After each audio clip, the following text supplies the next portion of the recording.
అన్నిటికంటే ముఖ్యంగా మీకు 6 ఆటంకాలు కలిగించే అంశాలు ఏంటి అంటే పరీక్షకు ముందర మీరు మైండ్లో తెచ్చుకుని అనవసరంగా మార్కులు తగ్గించుకునే భావాలు ఏంటి అంటే 6 అంశాలు ఉన్నాయి. Stress, anxiety. స్ట్రెస్ ఒత్తిడి, పరీక్ష అన్నీ నాస్తానో రాయనో మార్కులు వస్తాయో రావో నేను చదువుకున్నాయి స్ట్రెస్. యాంగ్జైటీ, చౌతుల్లో చెమట్లు వచ్చేస్తూ ఉంటాయి, వణుకొస్తుంటుంది పరీక్ష పోయే ముందర. ఫస్ట్ టైం పోతున్నారు పబ్లిక్ ఎగ్జామినేషన్కి, ఏం లేదు, అంతా మామూలే. 1వ తరగతి నుంచి పరీక్షలు రాస్తూనే ఉన్నారు. 10వ తరగతికి వచ్చిన తర్వాత SA1 రాశారు, FA 1, 2, 3, 4 రాస్తారు. అదే పరీక్ష, అదే టెక్స్ట్ బుక్, అవే క్వశ్చన్లు. ఎందుకు స్ట్రెస్, ఎందుకు anxiety? Stress, anxiety and fear. తెలియని భయం వచ్చేస్తుంది పరీక్షలంటే. ఏమవుతుంది? అడేమన్నా మనల్ని చుట్టుకు కట్టేసి కొట్టేస్తారా? క్లాస్ రూమ్లో పరీక్ష రాసావు SA1, ఇంకొక గదిలో కూర్చొని పరీక్ష రాస్తావు SA2, అదే SA2 రేపు రాయబోయేది. దానికోసం భయం ఎందుకు?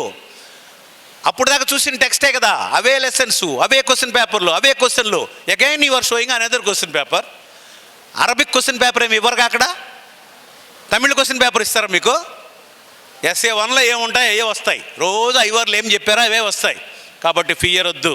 ఇవి ఫీల్ అయితే మీ కెపాసిటీస్ తగ్గిపోతాయి, మీ మెమరీ లెవెల్స్ పడిపోతాయి, మీ పెర్ఫార్మెన్స్ షార్ట్ అయిపోతుంది, మార్కులు లో అయిపోతాయి. కాబట్టి remove stress and anxiety and fear and negative attitude. What is the negative attitude? నా వల్ల కాదేమో, నేను పాస్ కానేమో, నాకు గుర్తుకు రావేమో, నేను చదువుకున్నాయని రావేమో, నేను ఫెయిల్ అయిపోతానేమో. These feelings are called negative attitudes. Yes I can, నేను ఎందుకు సాధించలేను? అందరు చదివినప్పుడు నేను ఎందుకు చదవలేను? అందరికి మార్కులు వస్తే నాకెందుకు రావు? క్లాస్ రూమ్లో ఫస్ట్ వచ్చినోడి కంటే నాకేం తక్కువ, నాకు కూడా వస్తుంది. ఆ భావాలు యాడ్ చేసుకుంటే ఆటోమేటిక్గా మార్కులు పెరిగిపోతాయి. సో నెగటివ్ యాటిట్యూడ్ తీసేయాలి, నెగటివ్ ఫీలింగ్స్ రానివ్వకూడదు. అండ్ ఫేస్, రేపు చదువుకుందాంలే, ఈ పూట ఏం చదువుతాను ఓపికగా లేదు, ఈ పూట మా ఊరికి నిద్ర వస్తుంది, అలాంటి ఫీలింగ్ వస్తే అది లేజినెస్. కాబట్టి ఎప్పటి పని అప్పుడు పూర్తి చేయడమే లేజినెస్ లేకపోవడం. So remove that laziness. ఏం చెప్పాను? Stress, anxiety, fear, negative attitude, laziness and 6th one procrastination, వాయిదా వేసే మనస్తత్వం. ఇంకా 120 రోజులు ఉందంట, చదువుకుందాంలే.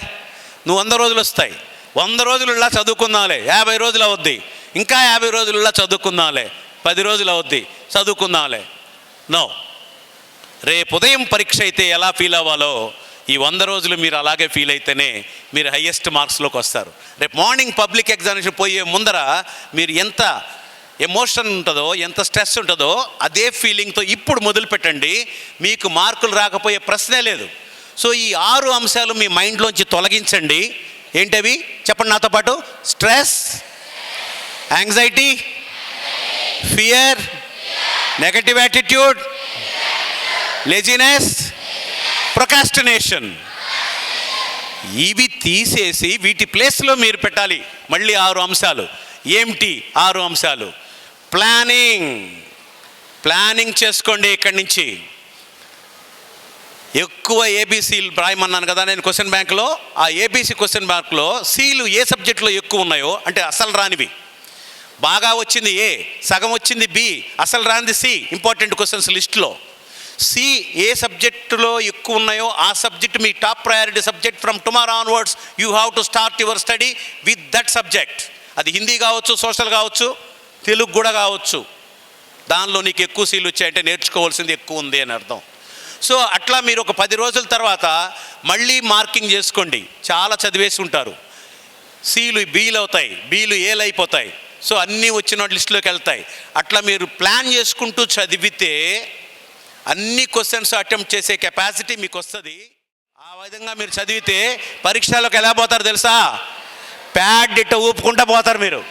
ఇట్లా ప్యాడ్ ఎట్లా ఊపుకుంటా ఎవడైతే పరీక్షల్లో పోతాడో వాడికి ఎక్కువ మార్కులు వస్తాయి. ఇట్లా పట్టుకొని భయపడతా పోయేవాడికి తక్కువ మార్కులు వస్తాయి. ఒక 4 మార్కులు పోతాయి.